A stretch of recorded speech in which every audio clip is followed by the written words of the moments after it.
আলাইকুম। মালদ্বীপ থেকে আমি আবার আপনাদের মাঝে চলে আসলাম গুরুত্বপূর্ণ একটি ভিডিও নিয়ে। আপনারা জানেন যে আমি এই মালদ্বীপে বর্তমানে আছি এবং কি মানুষের গুরুত্বপূর্ণ জীবন কাহিনী তুলে ধরি।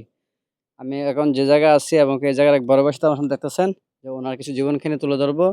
কারণ উনি মালদ্বীপে কত সালে আসছেন এবং বর্তমানে কি কাজ করতেছেন এবং ওনার স্যালারি কত, এই বিষয়ে কিছু গুরুত্বপূর্ণ টিপস এবং গুরুত্বপূর্ণ বিষয় আলোচনা করব। আপনারা দেখতে থাকুন, সঙ্গে থাকুন বিস্তারিত। আসসালামু আলাইকুম। ওয়ালাইকুম আসসালাম। জি ভাই, সালাম আপনার আলাইকুম। নাম? আমার নাম মোহাম্মদ ইসলাম। বর্তমানে আপনি কি কাজ করেন ভাইয়া? আমি গেস্ট হাউসে কাজ করি ভাই। আপনার স্যালারি? আমার স্যালারি হচ্ছে $350 এবং এর পাশাপাশি আছে সার্ভিস চার্জ আছে।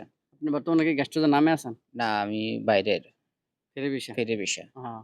তো আপনি কত সালে মালদ্বীপে আসছেন? আমি এসেছি ২০২৩ সালে। ২০২৩ ২৩ সালে সালের আসছেন। লাস্টে, হ্যাঁ, হ্যাঁ। লাস্টের দিকে। যখন তো ভিসা চালু হয়েছিল, দীর্ঘদিন ভিসা বন্ধ হওয়ার পর যখন ভিসা চালু হয়েছিল, তখন তখন আসেন। আমি হ্যাঁ। মালদ্বীপে তো ঢুকেছি। এখন বর্তমানে আপনি যে জায়গায় আছেন সে জায়গার বর্তমান অবস্থা কেমন, ভালো? আচ্ছা, বেতন আলহামদুলিল্লাহ, মোটামুটি ভালোই আছি। বেতন ঠিকমতো পাইতে পারেন? বেতন ঠিকমতো পাওয়া যায়, হ্যাঁ। কিন্তু আপনার যে বর্তমানে যে কাজের চাহিদা কেমন? কাজের চাহিদা আছে মোটামুটি ভালোই। তো আ আপনি আপনি যে যে গেস্ট হাউসে আছেন বর্তমানে গেস্ট কেমন আছে? গেস্ট এখন যেহেতু আনসিজন, তো এখানে এখন আনসিজন চলে। তো এখন কোনো গেস্ট নাই।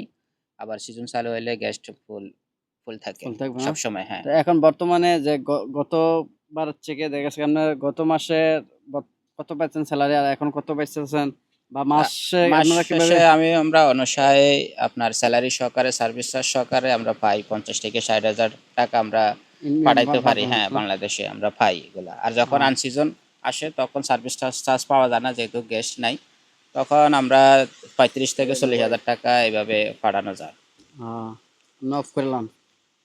আসুন, হ্যাঁ,